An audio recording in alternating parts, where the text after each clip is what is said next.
I want to start with Williams, but I'm not going to talk about the points straight away. I'm going to talk about each the drivers individually and how well they've both done to get into the positions they've got today. Now, for those of you who've been listening from day one, you've always heard me say Williams for points or George for points next week, and I'm over the moon. I'm absolutely buzzing that George has scored points in that Williams. At no point did I ever think that Nicholas Latifi would outscore George with those points in the same race, because let's be honest, their race paces have been very similar, but due to George qualifying higher, he's always had that advantage going into the race. But that didn't it didn't go to George's head.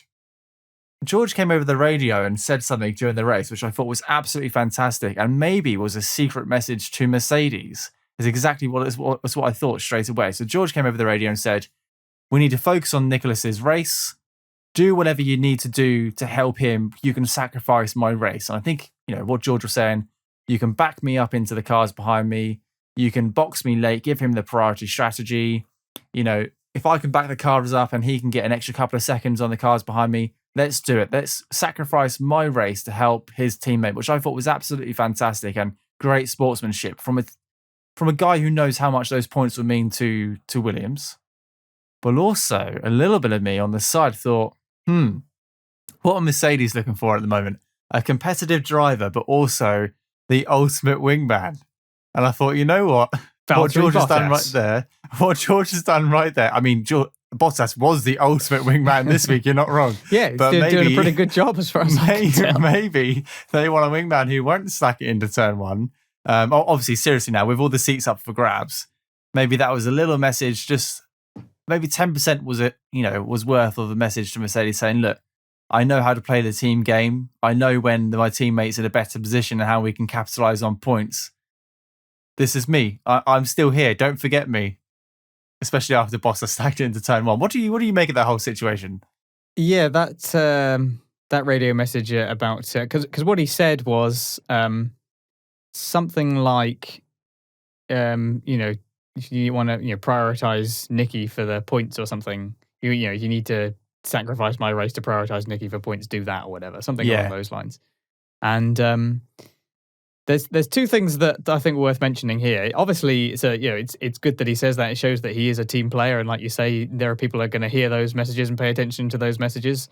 So I'm sure that's part of it. He wants to be seen to be a team player. Yeah, but also, oh god, here it comes. He's also he's telling them what they were going to do anyway, because Latifi was ahead, so obviously they're going to you always prioritize the driver that's ahead. I can't imagine a driver getting on the radio and saying, "I know I'm behind, but I'm more important, so can you prioritize me?" That would be pretty ridiculous. Secondly, if let's say Alfa Romeo were almost up for the points and Giovinazzi got on the blower and was like, "Hey, if you need to ruin my race so that Kimi can get points, that's fine. Let's go to it." Would that be broadcast? Because I'm not sure. There's a sort of we do hear a lot from Hamilton and Russell in these races. Yes, we do. There is a sort of British broadcaster bias going on there that you kind of have to admit it is there. You do tend to hear from those British drivers more often. So there's a bit of a focus on, isn't George Russell a good lad because he's done that? He is a great lad, but also I'm going to counteract your points. All right, okay, yeah, I completely understand that. This is where the podcast's going to get interesting. Giovinazzi and Raikkonen have both scored points in the past over previous seasons. This is Russell's first time not first time in the points. He's obviously been in the points before and then come out of them swiftly. But this is the first time he's had a real shot at scoring some points for the Williams, and he was still prepared to sacrifice his own race. But of course, towards the end of that race, he was a little bit ropey on whether he was going to finish P9, P10, or P11 to better his teammate. He was obviously going to do that though, because he's kind of contractually obligated to do so. Basically, like his role as a driver is to maximize the thing for the team. Like, there are times where drivers might try and push it, and maybe he might have been chasing after Latifi and like they're fighting for the same position, and maybe he might have been like, "No, I'm going to go for it." And sometimes drivers do that, but this is a situation of him talking over the radio, telling the team to do what they're already doing. So was it more? Was it more to attract the attention of Mercedes, saying, "Hey, I'm a team player. You can put me on number 2 car." I'm trying not to be too cynical about this, I promise. Well, it sounds like it. I'm doing the best I can. He genuinely meant it, I'm sure. Like, it's not that I don't believe that he didn't mean like he does. He's a good lad, obviously. Like, obviously he means it. But I think that is something that any driver in that position almost certainly would have done, because the idea that any driver would say over the radio, "Yeah, I know, but we're both trying to get points here. So can we, make it fair so that we both get points? Because I want some points as well." No driver's going to say that, are they? So, and it just so happens that his got broadcast. Did anybody else say it about it? I don't know. Probably not. But I don't know. You have to watch their broadcast. Yeah, you'll have to see what they went on at. But I think it's good on him. Like, it's a nice thing to say he's a team player. There's a message for Mercedes there that if they're paying attention, he's a good team player.